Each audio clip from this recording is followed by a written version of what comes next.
is Pennington a pen name or an actual last name? Because it is one of the coolest last names I've ever heard, and it would just be a perfect pen name if it was. So what's the story behind that? So it's funny, I do get that a lot. People say, "Is that a pen name?" Because penning sounds so perfect. I'm like, "Actually, no, it is my maiden name." And after I published the series, after I published the first book, and then through a series of events of actually learning how to publish a book, I unpublished and republished, and then I also got married during that time. So I'm Okay. continuing to publish under my maiden name, Pennington, just for continuity's sake, Mhm. and it kind of probably also makes my dad proud. So His let's talk name. about so you republished your first book and now you've got the second one. And I think you said it's a portal fantasy, which I love portal fantasies. Can you share with us what is it? What are your books about? And maybe hint at where the third book is going. Okay, yeah. So I was heavily inspired with Narnia. I loved the whole portal fantasy aspect, and whenever I was younger, I thought that that was like the only book of its kind where a group of siblings from our world were transported to a fantasy world, and I just loved that idea because you could relate Mhm. to people from our planet but also get the fantasy element of something else like Lord of the Rings. But so it's like a perfect marriage of both worlds, in my opinion. So whenever I was younger, I was trying to find more books like it, but like the ones that I found, either they weren't quite what I was looking for. So I was like, you know what? I might just write it myself. Yeah. That's what I did. And it took probably about over like 12 years of like going, it's like, oh, it's just a hobby. Or wait a minute, I got something special. I want to do it professionally. Maybe it's just a hobby again until finally like I published it, and it was all done by myself, and that You included self-published everything? I self-published and designed everything, You and that designed your own covers? I did, yes. Beautiful. So I have an associate's degree in graphic design, and so I was like, "Oh, cool, I can actually save a lot of money by doing my own book designs." But what I did not have a experience in was editing. So my first publication was not professionally edited. It was just me and, like, sending it to through, like, my parents. Mhm. So I think there was one review. It was a positive review, but, like, when I was like, "I feel like this book could have been edited more," and that really stuck with me because like, that was something that I always Yeah. was like, it was professionally spoken, like, it wasn't a mean review at all, but it was very helpful because it stuck with me, and I was like, "You know what? Maybe I should, like, invest in an actual editor." I know they're expensive, so, like Mhm. but, eventually I was like, "You know what? For the sake of my books," because it wasn't until I'd actually published both of these books and Mhm. then I was writing the third one, and then my parents just didn't have the time to edit it. I'm like, "Okay, well, I need it to be edited by somebody. Maybe this time I'll just go with an actual editor." But then I thought, well, people will then be able to tell if there's something shifted in the writing. If I had 2 not really edited and then 1 professional edited, I feel like there was gonna be some sort of you'd be able to sense that that was what happened, and I didn't want that, so I decided, "You know what? I'm just gonna unpublish everything, pull everything from all of my online retailers, and redo the whole thing all over again with its own actual launch." Now that I've joined Instagram, I knew about all these things. So Okay. it's been a wild ride of up and down things, but now I know a lot more than I did. And book 1 and 2 are out in print, paperback, print, ebook, and on Audible. Okay. And book 3 is slated for sometime late 2025 if all goes well. Mhm. But yeah, so it's a portal fantasy.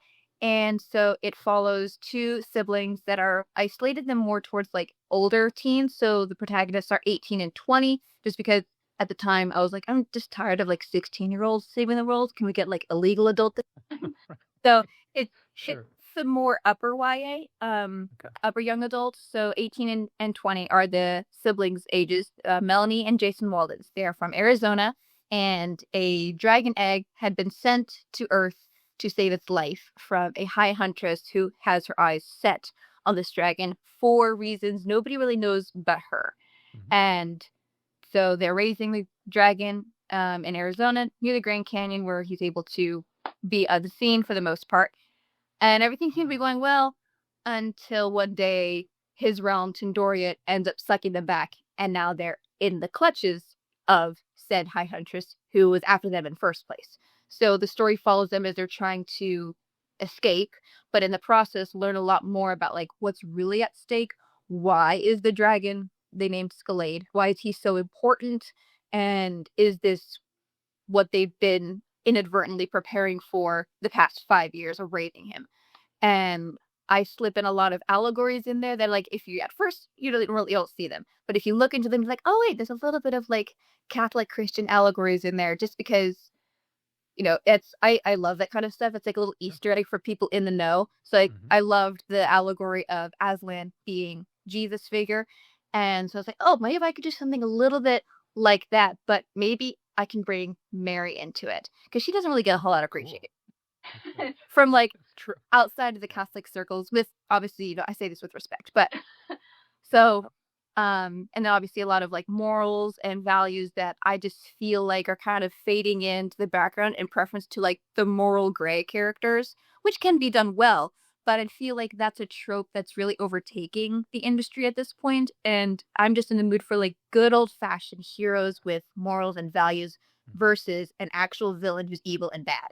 Like, Yeah, yeah, make it more clear between the opposing forces. yeah, yeah. But yeah, Cool. I want to come back and ask you about that. About well, your biggest complaints about fiction today, like you just said. But first, dragons in Arizona. Where did that idea? That sounds like that was the genesis of the idea. Where did that come from? Why did you settle in Arizona? Why dragons? Like this is I love dragons. yeah. Our first Legend Haven convention was called There Be Dragons, and then our first anthology that we published with Legend Fiction was also called There Be Dragons because we just can't get enough about dragons. So I have to know why dragons in Arizona.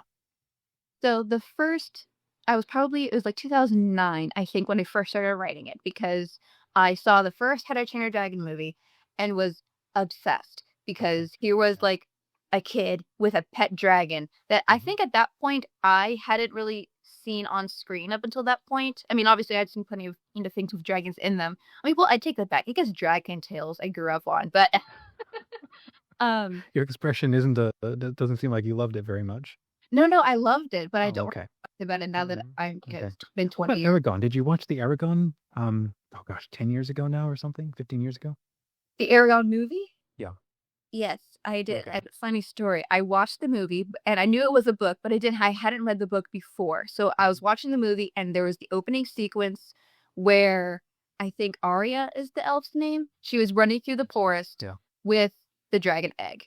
Mhm. And I remember seeing that scene and getting so mad because that was my opening scene in my Oh book. no. And I was like, oh my gosh, Christopher Paolini, how could you? Not knowing how different and how bad the movie was compared to the book. I did eventually listen to the books later, and I was like, okay, Okay. our books are different enough now where I'm comfortable keeping my scene because there is no such thing as an original idea. It's just how you do it. Yeah. So, but he Christopher Paolini's work was more of an inspiration to me just because he was a young author, not really because I knew what his books were about. I knew they were about a dragon and a dragon rider, and that was pretty much it.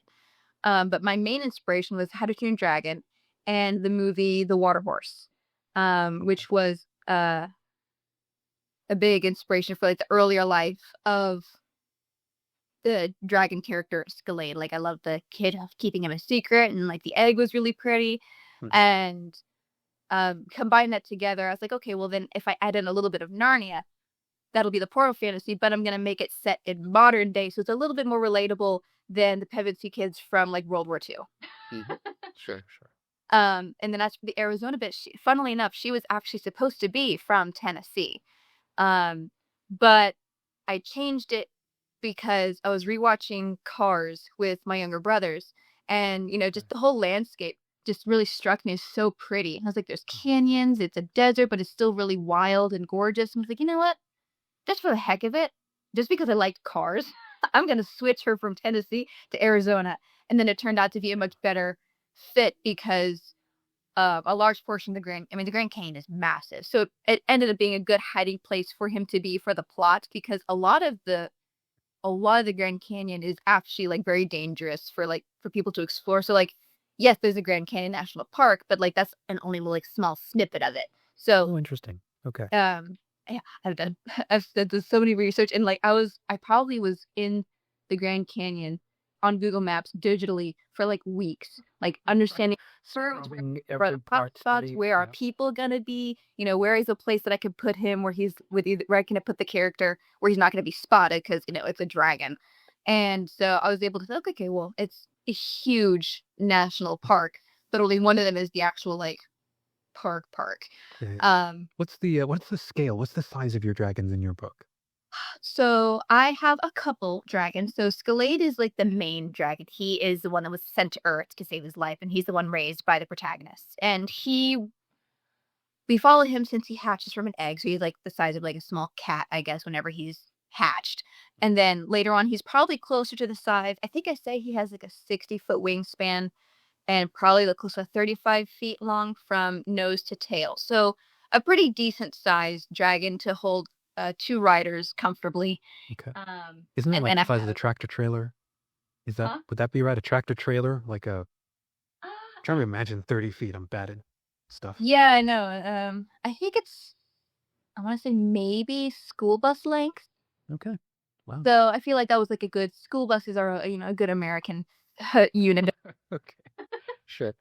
And then I have another dragon who's one of the antagonists, and that dragon is probably 3 times the size and lives in a volcano that's attached to like the dungeons where other dragons are kept prisoner for nefarious purposes by the villain. One does. Yeah. Yeah, one does. The dual environment. And then I actually have another dragon that is actually used to be a horse that got poisoned and turned into a dragon. So she's horse shaped, but she's got scales and breathes fire and has these really colorful wings. I was going more for like tropical lizard kind of coloration. Wow. Kind of like what's the dinosaur in Jurassic Park with like that's got the fans and spits venom. I forget the coloring. Ask me 10 years ago, I would have known all of my dinosaur names. I was a dinosaur kid too. Like my favorite one was Jurassic Park was my jam. Has grown absolutely. Yeah. Oh, that's fun. So again, we'll come back and ask you about your bugbears with fiction and stuff, but I want to ask a bit more about the characters that you've crafted. So you made them a little older.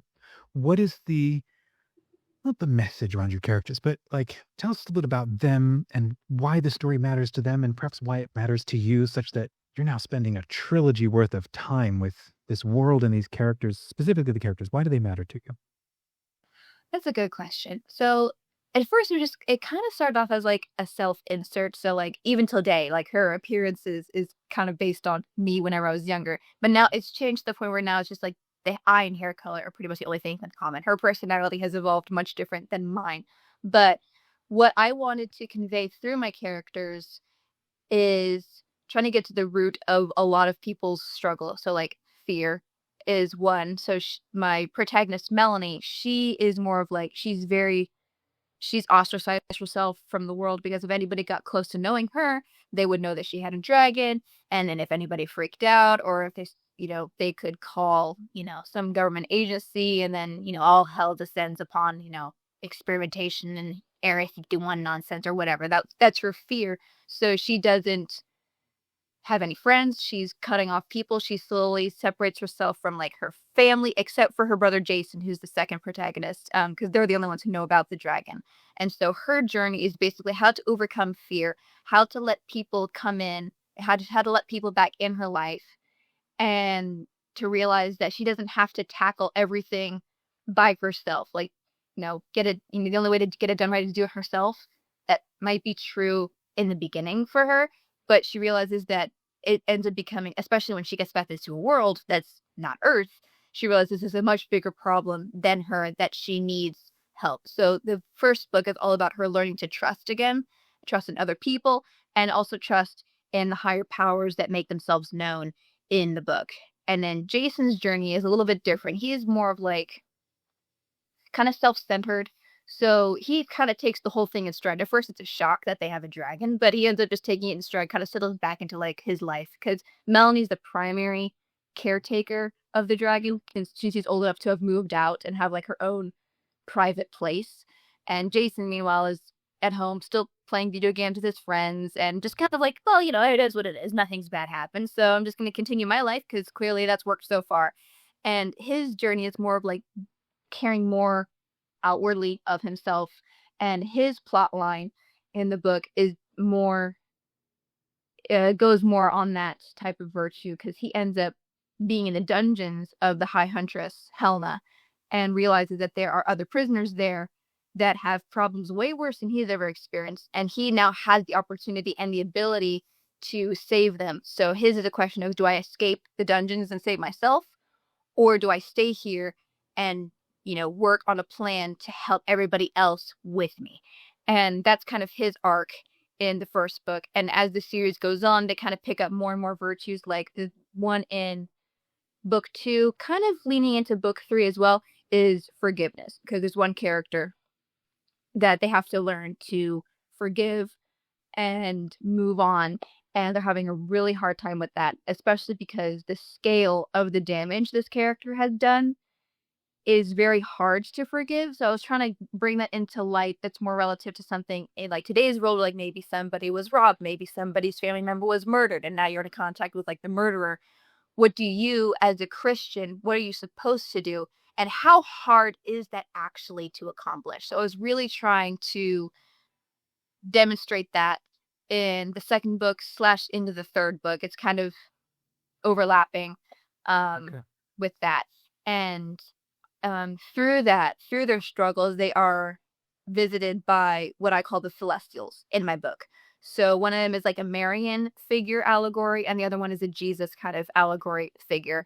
And they're the ones bringing in a little bit of what I know about the Catholic faith and like the Christianity as what we're supposed to be doing through like little messages. So I watched a lot of podcasts, read a lot of articles, trying to make sure I don't say anything heretical. Sure. No, I hear you. Well, how does she feed the dragon? Like, this is now modern day. Whoops, as opposed to Aragon, where I don't know, maybe you could steal a sheep or something and blame a wolf. How do you handle that in like the first book? Like, Yeah. how does she feed it? My first edition didn't even cover it. I just like, oh yeah, here's the egg. Everything seems to be good. She puts him in a shed. He's fine. And then I say 5 years later, and now he's like, oh, grown, everything's all taken care of. But a lot of beta readers, when I republished it, were saying we want to see more of that time frame. So I went back in there and really fleshed out like the logistics of what it actually means to keep a dragon secret, especially in a location that has like one of the most visited hotspots in the world, which is the Grand Canyon. And so that was a fun way for me to like figure out. So what Melanie does is that she ends up realizing, well, obviously he's a carnivore. He needs to eat meat, but I'm not going to like raid the fridge of bacon every single day to feed him. So she ends up going to the local butchery and ends up asking, do they have any like offcuts, things that like really don't really make it into the shells, but like can still be edible. And she ends up befriending the butcher's son, Edmund, which was a little bit of a Narnia. I was going to say, throwback. I always loved the name. And so I was like, she befriends him, and he's able to like hook her up with like, yeah, these cuts are going bad. We also have like some fish heads. People really don't buy fish heads. We have cuts like these available, but like they're not super common, but we do sell them occasionally in case someone has like the odd recipe or two. Mm-hmm. So she's able to get those for cheap. And then as Scalade grows up and then she's moved out, he's able to eventually hunt on his own throughout the Grand Canyon, which, has a bunch of like mule deer, mountain rams, cougars, I believe, and then a bunch of other like smaller reptiles that he's able to eat and hunt for himself. So that's kind of where it ends up turning. So I was trying to get to the point of like, how do I get him from like living off of the butcher cuts to being a self-sufficient grown dragon, so we can get the plot moving to the main plot, which is when they get sent back into the world. Right. I love your list of the animals that he eats. They're very specific. Like you did your research. I did. It was one of the little things. Animals live in the Grand Canyon. Which ones can he eat? Which ones would be tasty? What's the weirdest thing that you ended up learning during the process of writing these books? What's been the funniest thing that just sticks in your brain from all of the research? Oh man, there's been so many. There's one that's not really so much as funny as one that was kind of later like, oh, that's more, but is like the number of people that go missing in the Grand Canyon because they go off trail, because there's so many segments of the Grand Canyon that you're just not allowed to go to, because like not even like experienced people go there. You have to have like, I don't know, it's very hard to like go anywhere you want in the Grand Canyon, especially since there's also like Indian reservations up there, and they've got like segments of the Grand Canyon for them. So but I was watching a documentary about this one group. They did end to end. So people do rim to rim when they hike, which is like from the across the canyon to the other side. But then this group, they went from like the start of the canyon all the way to the end. And I think that it took them some insane amount of time. But that was fascinating to learn. But as for like the funniest thing, probably how to tell a reptile sex was probably the like how do you tell Okay, how do you tell? I have no idea. yeah, it's there are these glands on the back hind legs. But like that's for there's so many different types of reptiles, like, a gecko is gonna be different than a crocodile. But the nice thing about dragons is that they're fantasy, so I can fiddle around with what makes the most sense. Obviously, there's suspense and disbelief, but you want to slip in enough realism for them to be able to buy it. So, in terms of mannerisms and like diet and things like that, I lean more towards crocodilian behaviors and like physiology. So, like he doesn't have to eat a whole lot. He can eat like one big meal and be good for like 3 days, type of thing. Um, and then just like the texture of his skin is more like a crocodile rather than like a snake or something. Because they're the biggest reptiles, I think, that or I guess they're are they amphibians or reptiles? I think they're reptiles. I feel like a failure for not knowing that. Well, But I think reptiles can be amphibian, so it's just it's a category thing. I guess so. But yeah, so I lean more towards crocodile. Chat, go ahead and help us out in the comments before we Google it. Let us know. Prove us wrong. So, okay, biggest complaints that you have about fiction. You started talking about just you're tired and mad about the state of fiction today, and you're trying to create your own sort of thing. Especially as somebody of, we share a faith background and how we're trying to go about our fiction without beating people over the head. We want it to be a really good story, and we're sick of stories that are just, I don't know, straight up badly, not just badly done, but they're also just bad. And Yeah. whatever. What are some of We're your allowed to say complaints? books are bad, okay? Sorry? So we're allowed to say that some books are just bad. Be like, oh, You that's know, not yours. Like, there I are made books that are legitimately just bad. Yeah.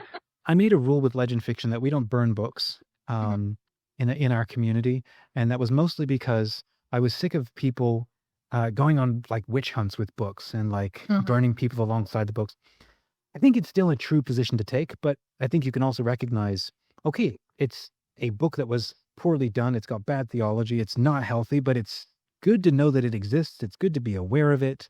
If it's popular in the culture, I think it's important to at least study it or have an awareness of it. Definitely don't burn it. I think that's probably the worst thing that you could do. It goes back to, how would Jesus handle the situation? Yeah, there you go. Yeah. So go over to you. What are some of your biggest complaints about, especially the kind of fiction that you're trying to write now? You're trying to do it in your way and do it better than maybe what you've seen, or yeah. What do you think about that? So, and I didn't even know this was a thing until I actually joined, as I call it, Bookstagram. And so that was whenever I found out that there was this huge thing about smutty books. Yeah, And I didn't even know that that exists. I thought there was like, like a specific like type of book that, is easily avoidable and easily found if someone was into that kind of thing. And now I realize that it's actually very prevalent in pretty much all genres, well, except for middle grade, as of right now, thank God. But, and I was like, oh my goodness, this is like way more prevalent, and I didn't even know it was a thing. And as I learned more about it and talked to other authors who were also taking a stance against it, either just from like, it shouldn't be in this age category because that's just wrong. And then others who were taking a more spiritual stance because like it's immoral, and what it does to the chemical balance in your brain is pretty much the same thing as watching regular pornography. And so my biggest thing was, well, my books don't have that.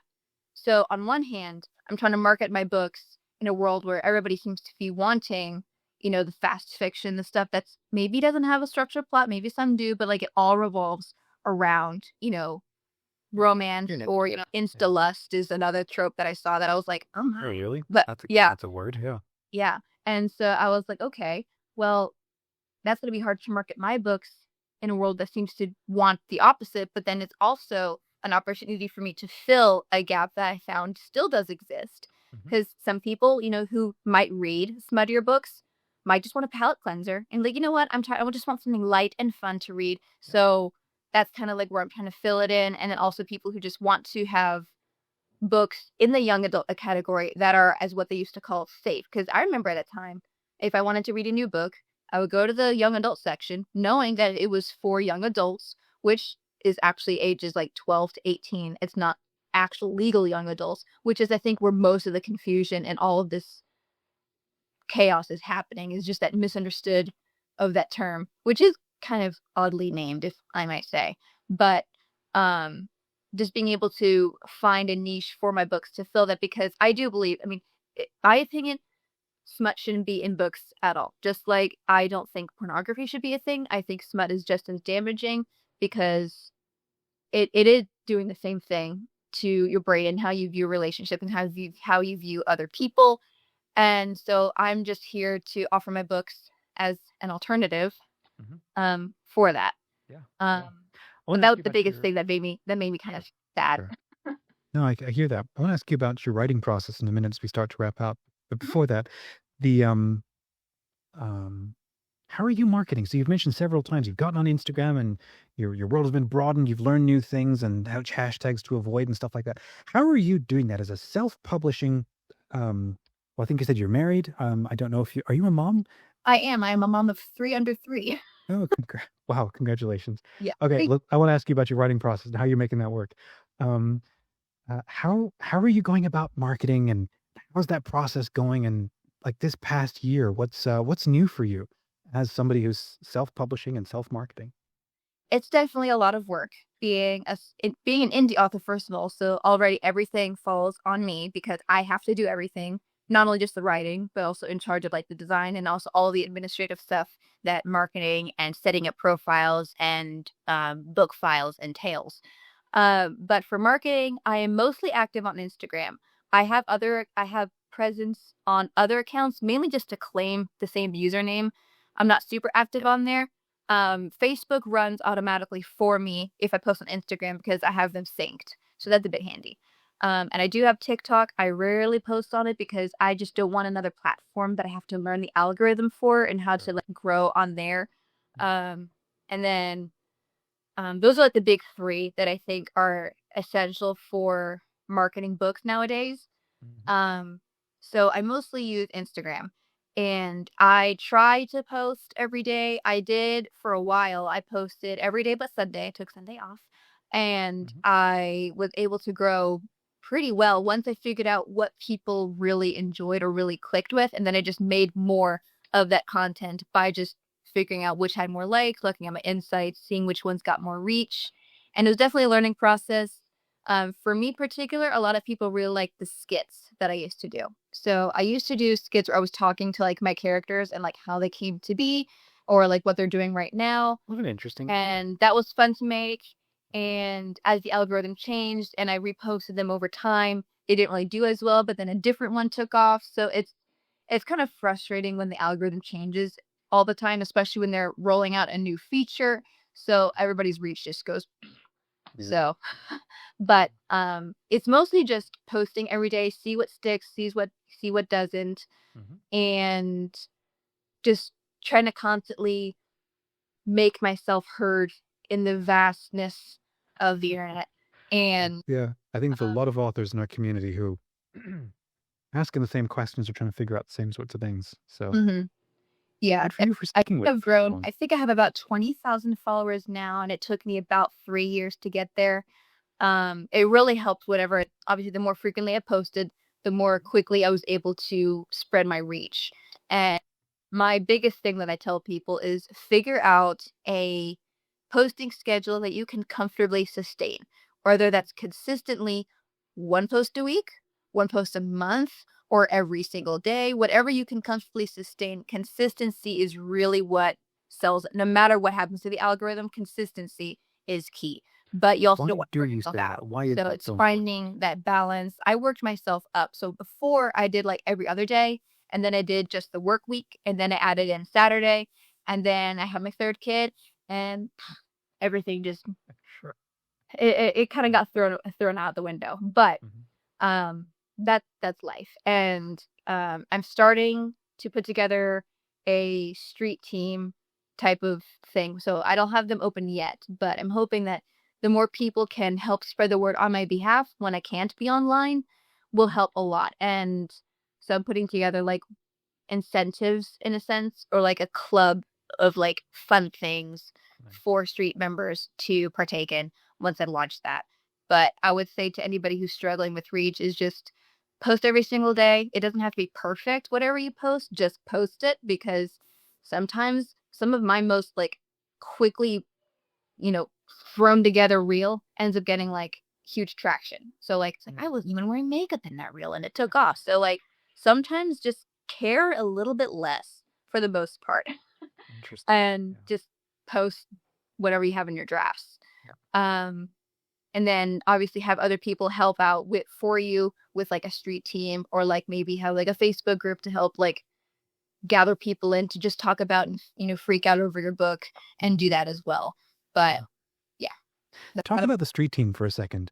How are you putting one together? How are you inspiring or incentivizing people to hang out with you or support you? I've heard this come up a couple of times now. I mean, you mentioned it, and then somebody else on the channel also mentioned it. And I've never slowed down to research what it takes to build one or start one. How are you making it work?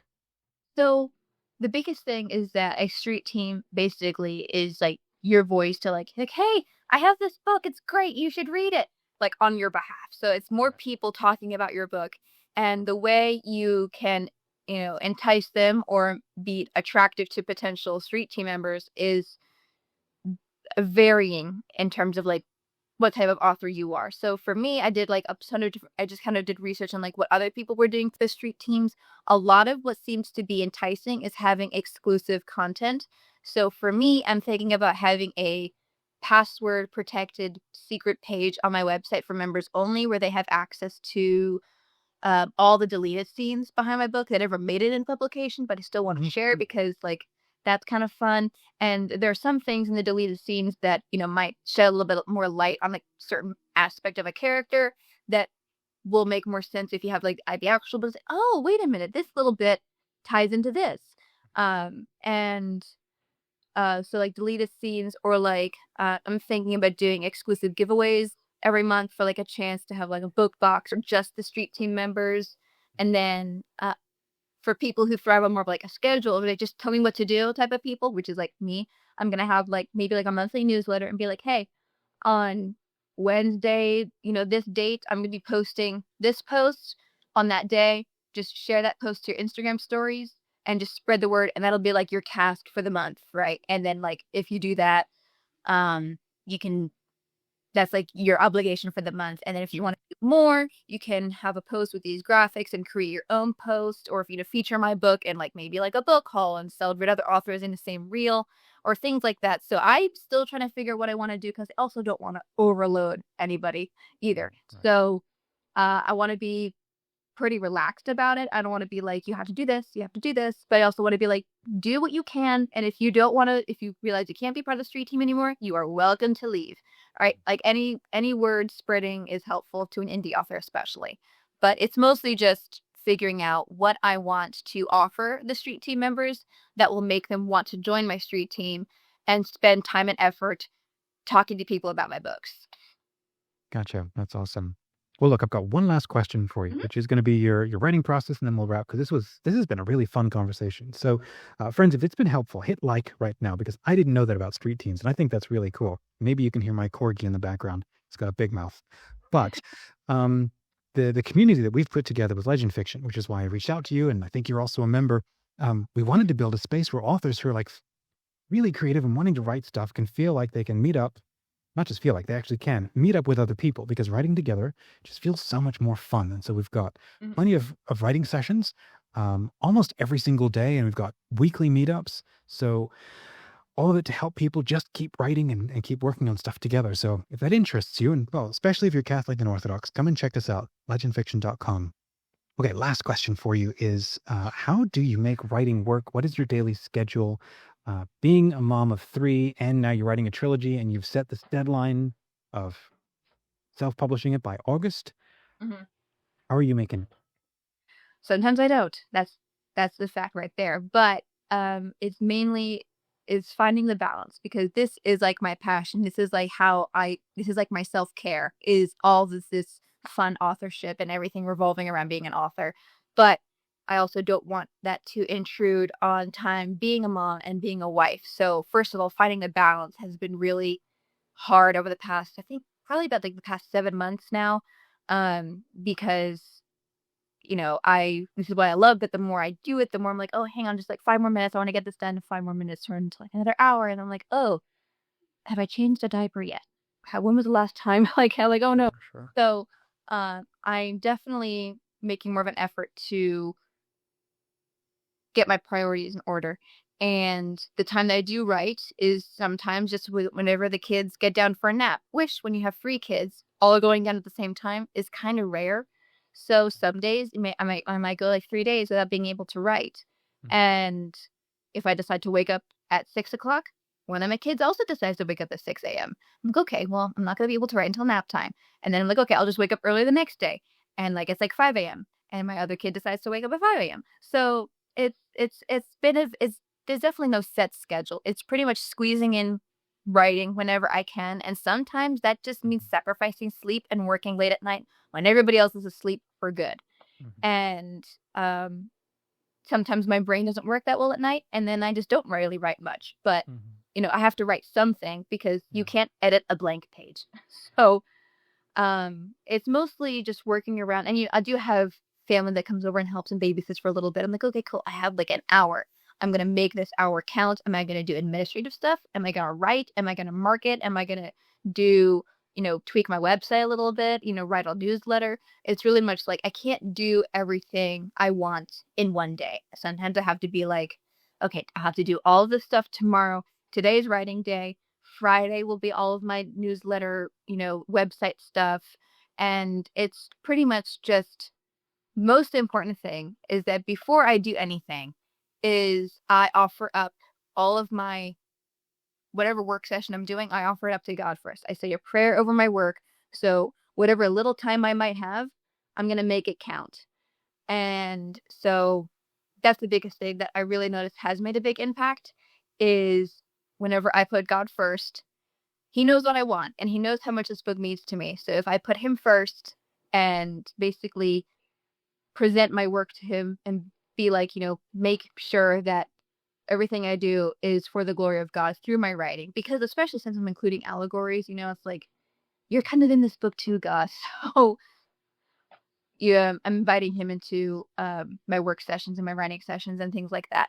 Has definitely I've noticed that my availability to write has opened up a bit more, which is kind of nice. But yeah, it's pretty much just whenever I can. Most of the time, it's like if I have 2 kids asleep, I'll be able to write in. Now that they get older, one kid is able to like play by themselves and be fine. Um, but it's pretty much just write whenever I can at any spare moment that is not intruding on my first and foremost vocation, wife and mom.